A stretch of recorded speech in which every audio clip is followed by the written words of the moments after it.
This is the Viper WetRag Heatshield. This thing is designed to protect surfaces and components from brazing, welding, and soldering. It's made from a high-temp resistant carbon fiber with a fiberglass core, built to withstand up to 2,500 degrees Fahrenheit.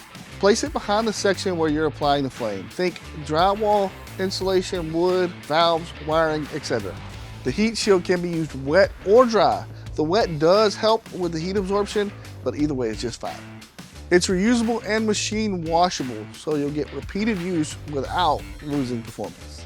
So for added protection, you can use the WetRag heat blocking putty along with the heat shield for double the heat protection.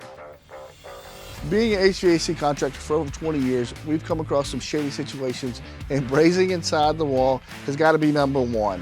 It's really scary. This right here's got you covered. It's much better than using a piece of sheet metal or something like that. It's going to prevent those callbacks, accidental fires, and it's going to have you covered in those situations where you need to protect your butt.